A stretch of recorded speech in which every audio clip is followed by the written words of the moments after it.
ಕಳೆದಿರುವಂತ ಸಂದರ್ಭದಲ್ಲಿ ಭೇಟಿ ಕೊಡ್ಬೇಕಾಗಿ ಬಂದಿರೋದು ಬಹಳ ಬೇಸರ ಆಗ್ತಾ ಇದೆ. ಅಧಿಕಾರಿಗಳ ಹತ್ರ ನಾನು ಮಾಹಿತಿಗಳನ್ನ ತೆಗೆದುಕೊಂಡಿದ್ದೇನೆ. ಅಲ್ಲಿ ಮಾರಾ ರೆಸ್ಟೋರೆಂಟ್ ಬಾರ್ ಅಂತ ಹೇಳಿ ದಟ್ಗಳಲ್ಲಿ ರಿಂಗ್ ರೋಡ್ ನಲ್ಲಿ ಒಂದು ಬಾರ್ ಅಂಡ್ ರೆಸ್ಟೋರೆಂಟ್ ಇದೆ. ಆ ಬಾರ್ ಅಂಡ್ ರೆಸ್ಟೋರೆಂಟ್ ಅಲ್ಲಿ ನಿನ್ನೆ ಶಾರ್ಟ್ ಸರ್ಕ್ಯೂಟ್ ಆಗಿ ಫೈರ್ ಆಕ್ಸಿಡೆಂಟ್ ಆಗಿ 2 ಜನರು ತೀರ್ಕೊಂಡಿದ್ದಾರೆ.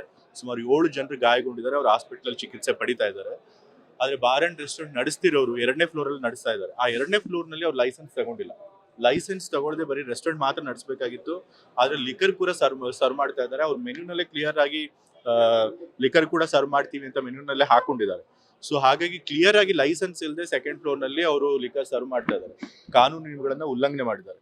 ಸೊ ಅದಕ್ಕಾಗಿ ಮಾಲೀಕರ ಮೇಲೆ ಈಗಾಗಲೇ ಕಂಪ್ಲೇಂಟ್ ಕೂಡ ಮಾಡಿದ್ದಾರೆ. ಬಟ್ ಅದಕ್ಕಿಂತ ಮುಖ್ಯವಾಗಿ ಲೈಸೆನ್ಸ್ ಇಲ್ಲದೇನೆ ಕೂಡ ಅವ್ರು ನಡೆಸ್ತಾ ಇದ್ರು ಕೂಡ ಅದಕ್ಕೆ ಕಣ್ಮುಚ್ಕೊಂಡು ಕೂತಿರುವಂತದ್ದು ಎಕ್ಸೈಸ್ ಡಿಪಾರ್ಟ್ಮೆಂಟ್ ಅವರು.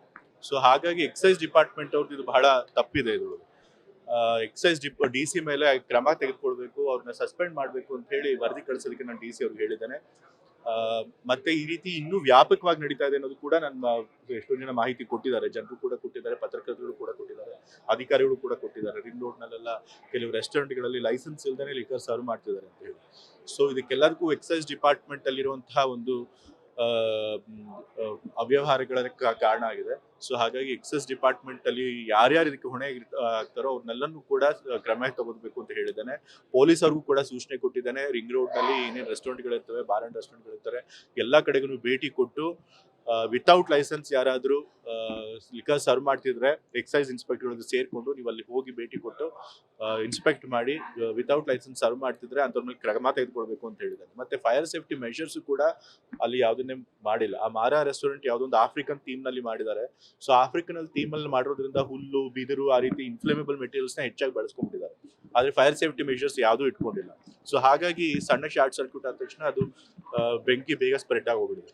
ಸೊ ಹಾಗಾಗಿ ಫೈರ್ ಸೇಫ್ಟಿ ಮೆಷರ್ಸ್ ಕೂಡ ಪಡ್ಕೊಂಡಿಲ್ಲ. ಸೊ ಫೈರ್ ಡಿಪಾರ್ಟ್ಮೆಂಟ್ ಅಲ್ಲೂ ಕೂಡ ಈ ಫೈರ್ ಸೇಫ್ಟಿ ಮೆಷರ್ಸ್ ಇಲ್ದೇನೆ ಅವ್ರು ನಡೆಸೋದಕ್ಕೆ ಅವಕಾಶ ಮಾಡಿಕೊಟ್ಟಿದ್ದಕ್ಕೆ ಅದಕ್ಕೂ ಸಂಬಂಧಪಟ್ಟ ಅಧಿಕಾರಿಗಳ ಮೇಲೆ ಕ್ರಮ ತೆಗೆದುಕೊಳ್ಬೇಕು ಅಂತ ಹೇಳಿ DC ಗಳಿಗೆ ಸೂಚನೆ ಕೊಟ್ಟಿದ್ದೇನೆ. ಮೈಸೂರಿನಲ್ಲಿ ಕಮರ್ಷಿಯಲ್ ಕಾಂಪ್ಲೆಕ್ಸ್ಗಳಲ್ಲೇ ಇರಲಿ, ಎಲ್ಲಾ ಕಮರ್ಷಿಯಲ್ ಕಾಂಪ್ಲೆಕ್ಸಸ್ ಕೂಡ ಈ ಫೈರ್ ಸೇಫ್ಟಿ ಮೆಷರ್ಸ್ ನ ಸರಿಯಾಗಿ ಪಾಲಿಸಿದಾರಾ ಇಲ್ವಾ ಅದನ್ನು ಕೂಡ ಅಧಿಕಾರಿಗಳು ಇನ್ಸ್ಪೆಕ್ಟ್ ಮಾಡಬೇಕು ಅಂತ ಹೇಳಿದ್ರು. ಈಗಾಗಲೇ ಕ್ಲಿಯರ್ ಆಗಿ ಅವರು ಲೈಸೆನ್ಸ್ ಇಲ್ಲದೆ ನಡೆಸ್ತಾ ಇದ್ದಾರೆ. ಅದಕ್ಕೆ ಹೊಣೆಗಾರಿಕೆ ಅವರೇ ಒಪ್ಕೋಬೇಕಾಗುತ್ತೆ. ಅವ್ರು ಕೇಳಿದ್ರೆ ಹಿಂಬರಹ ಕೊಟ್ಟಿದ್ದೆ ಅಂತ ಹೇಳಿದಾರಂತ. ಅವ್ರು ಅಪ್ಲೈ ಮಾಡಿದಾರೆ ನಮ್ಗೆ CL9 ಬೇಕು 2nd ಫ್ಲೋರ್ಗೆ ಅಂತ ಹೇಳಿ. ಬಟ್ ಇವ್ರು ಅದನ್ನ ತಿರಸ್ಕರಣೆ ಮಾಡಿಲ್ಲ, ಅದಕ್ಕೆ ಲೈಸೆನ್ಸು ಕೊಟ್ಟಿಲ್ಲ. ಬದಲಾಗಿ ಹಿಂಬರಹ ಕೊಟ್ಬಿಟ್ಟು ಬಿಟ್ಬಿಟ್ಟಿದ್ದಾರೆ. ಸೊ ಅದು ಕ್ಲಿಯರ್ ಆಗಿ ಕಾನೂನು ಉಲ್ಲಂಘನೆ ಆಗುತ್ತೆ. ಸೊ ಅದೇ ಅವರೇ ಹೊಣೆಗಾರಿಕೆ ಆಗ್ಬೇಕಾಗುತ್ತೆ. ಸೊ ಅವ್ರ ಮೇಲೆ ನಾವು ಕ್ರಮ ತೆಗೆದುಕೊಳ್ಳಿ ಅಂತ ಹೇಳಿದ್ವಿ ಸರ್. ಯಾವ್ದು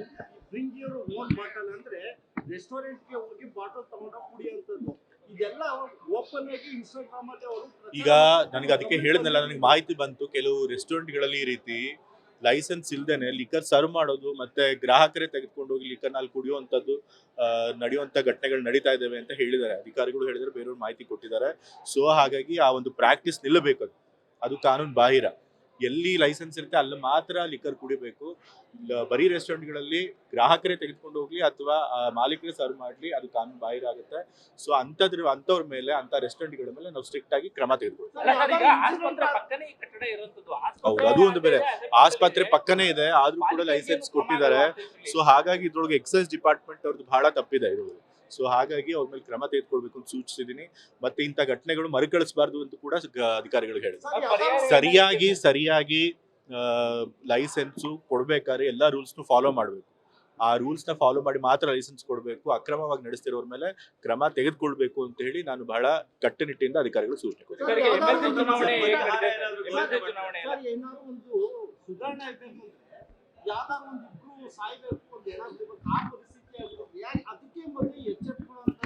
ಈಗ ಅಧಿಕಾರಿಗಳು ಸರಿಯಾಗಿ ಕೆಲಸ ಮಾಡ್ತಾರೆ ಅನ್ನೋ ನಂಬಿಕೆ ಇರುತ್ತೆ ನಮ್ಗೆ. ಅನ್ಲೆಸ್ ಏನಾದ್ರು ಯಾರಿಂದಾದ್ರೂ ಕಂಪ್ಲೇಂಟ್ ಬರದೇ ಹೋದ್ರೆ ನಾವು ಅದ್ರ ಮೇಲೆ ಕ್ರಮ ತೆಗೆದುಕೊಳ್ಳಕ್ ಆಗಿರೋದಿಲ್ಲ. ಯಾಕಂದ್ರೆ ನಾವೆಲ್ಲಾ ಕಡೆ ಹೋಗಿ ನೋಡೋದಿಲ್ವಲ್ಲ. ಸೊ ಹಾಗಾಗಿ ಈ ತರ ಘಟನೆಗಳು ನಡೆದಾಗ, ದುರದೃಷ್ಟವಶ ಇಂಥ ದೊಡ್ಡ ಘಟನೆಗಳು ನಡೆದು ಸಾವು ಆದಾಗ ನಮ್ಮ ಗಮನಕ್ಕೆ ಬಂದು ಕ್ರಮ ತೆಗೆದುಕೊಳ್ಬೇಕಾದಂತ ಪರಿಸ್ಥಿತಿ ಆಗೋಗ್ಬಿಟ್ಟಿದೆ. ಇದು ಈ ರೀತಿ ಆಗ್ಬಾರ್ದಾಗಿತ್ತು. ಬಟ್ ಇನ್ಮೇಲೆ ಈ ರೀತಿ ಆಗದೆ ನೋಡ್ಕೊಳ್ತಾರೆ. ನಾನು ಮುಖ್ಯಮಂತ್ರಿಗಳ ಹತ್ರ ಮಾತನಾಡಿದ್ದೇನೆ ನಿನ್ನೆ. ಮುಖ್ಯಮಂತ್ರಿ ಪರಿಹಾರ ನಿಧಿಯಿಂದ ಒಂದು ಏನಾದ್ರು ಪರಿಹಾರ ಘೋಷಣೆ ಮಾಡಿ ಅಂತ ಅವ್ರು ಹೇಳಿದಾರೆ. ಪರಿಹಾರ ಘೋಷಣೆ ಮಾಡ್ತೀನಿ ಅಂತ ಹೇಳಿ ಮೊತ್ತ ಇನ್ನೊಂದ್ಸರಿ ಕನ್ಫರ್ಮ್ ಮಾಡ್ಕೊಂಡು ಮುಖ್ಯಮಂತ್ರಿಗಳ ಜೊತೆಗೆ ನಾನು ಘೋಷಣೆ ಮಾಡ್ತೀನಿ. ಅಲ್ಲಿ ರೆಸಾರ್ಟ್ ನಲ್ಲಿ CLP ಸಭೆ ನಡೆಸೋರು ಇದ್ದಾರೆ ಇವತ್ತು. ಸೊ ಹಾಗಾಗಿ ನಾನು ಹೋಗಿ CLP ಸಭೆನ ಅಟೆಂಡ್ ಮಾಡ್ತೇನೆ. ಬಟ್ ಪ್ರತಿ ಚುನಾವಣೆಯಲ್ಲಿ ಹೇಗೆ ತಯಾರಿ ಮಾಡ್ತಾರೋ ಆ ರೀತಿ ಸಿದ್ಧತೆ ಮಾಡ್ಕೊಂಡಿದ್ದಾರೆ. ನಮ್ಮೆಲ್ಲಾ ಶಾಸಕರು, ನಮ್ಮ ವರಿಷ್ಠರು ಏನು ಸೂಚನೆ ಕೊಟ್ಟಿರ್ತಾರೆ ಅದ್ರ ಪ್ರಕಾರ ವೋಟ್ ಹಾಕ್ತಾರೆ. ಯಾವ್ದು ಈಗ ವಿನಯ್ ಕಾರ್ತಿಕ್ ಅವ್ರನ್ನೇ ನಾವು ಹಾಕಿದೀವಲ್ಲ 5ನೇ ಪ್ಲೇಸ್ಗೆ. ಸೊ ಹಾಗಾಗಿ ಪ್ರಯತ್ನ ಮಾಡ್ತಾ ಇದ್ದೀವಿ. ಗೆಲ್ಲುವಂತಹ ವಿಶ್ವಾಸ ಕೂಡ ಇದೆ.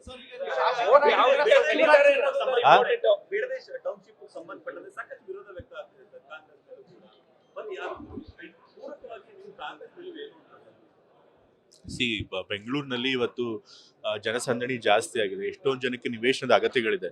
ಸ್ಪ್ರೆಡ್ ಔಟ್ ಆಗಬೇಕು ಬೆಂಗಳೂರಿಲಿರುವಂಥ ಪಾಪ್ಯುಲೇಷನ್. ಸೊ ಹಾಗಾಗಿ ಹತ್ರದಲ್ಲಿ ಬಿಡದಿನ ತನಕ ಬೆಂಗಳೂರಿನ ವಿಸ್ತರಣೆ ಮಾಡ್ಬೇಕಂತ ಅವಶ್ಯಕತೆ ಅಂತೂ ಇದೆ. ಆದ್ರೆ ರೈತರ ಜೊತೆ ಮಾತನಾಡಿ ಅವ್ರನ್ನು ಕೂಡ ವಿಶ್ವಾಸಕ್ಕೆ ತೆಗೆದುಕೊಂಡು ಸರ್ಕಾರ ಒಂದು ಅವ್ರಿಗೆ ಏನು ಸರಿಯಾದಂತ ಪರಿಹಾರ ಕೊಡಬೇಕು ಅದನ್ನು ಕೊಟ್ಟು ಖಂಡಿತ ಆ ಕೆಲಸ ಮಾಡ್ತಾರೆ. ನನಗೆ ಮಾಹಿತಿ ಇರೋ ಪ್ರಕಾರ ಬಹಳಷ್ಟು ರೈತರು ಈ ಒಂದು ಬಿಡದಿ ಟೌನ್ಶಿಪ್ ಪರವಾಗಿದ್ದಾರೆ. ಆಲ್ಮೋಸ್ಟ್ 80% ಜನ ಪರಿಹಾರ ತೆಗೆದುಕೊಳ್ಳೋಕೆ ರೆಡಿ ಇದ್ದಾರೆ. ಯಾಕೆಂದ್ರೆ ಒಳ್ಳೆ ಮೊತ್ತದ ಪರಿಹಾರ ಸರ್ಕಾರ ಕೊಡ್ತದೆ ನನಗೆ ಗೊತ್ತಿರೋ ಮಾಹಿತಿ ಪ್ರಕಾರ. ಸೊ ಹಾಗಾಗಿ ರೈತರು ಬಹಳಷ್ಟು ಜನ ಇದಕ್ಕೆ ಸಮ್ಮತಿ ಇದೆ ಅವ್ರಿಗೆ. ಬಟ್ ಆದ್ರೆ ಕೆಲವ್ರು ಮಾತ್ರ ಇದಕ್ಕೆ ವಿರೋಧ ವ್ಯಕ್ತಪಡಿಸ್ತಾ ಇದ್ದಾರೆ. ಅದನ್ನ ಕೆಲವ್ರ ಮಾತಿ ಕೇಳಿ ಪ್ರಾಜೆಕ್ಟ್ಗಳನ್ನ ಬಿಡೋದಕ್ಕಾಗೋದಿಲ್ಲ. JDS ಅವರು ಇದರಲ್ಲಿ ರಾಜಕೀಯ ಮಾಡುವಂತ ಪ್ರಯತ್ನ ಮಾಡ್ತಾರೆ. ಗ್ಯಾರಂಟಿ ಯೋಜನೆಗಳಿಗೆ ಯಾರು ಗ್ಯಾರಂಟಿ ಯೋಜನೆಗಳಲ್ಲಿ ಅನರ್ಹರಾಗಿದ್ದು ಕೂಡ ಫಲಾನುಭವಿಗಳಾಗ್ತಿದ್ದಾರೆ ಅಂತವ್ರನ್ನ ತಡೆಗಟ್ಟಬೇಕು ಅಂತ ಹೇಳಿ ಕ್ರಮಗಳನ್ನು ತೆಗೆದುಕೊಳ್ತಿದ್ದಾರೆ. ಗ್ಯಾರಂಟಿ ಸ್ಕೀಮ್ಗಳನ್ನ ಯಾವುದೇ ಕಾರಣಕ್ಕೂ ಕೂಡ ನಿಲ್ಸೋದು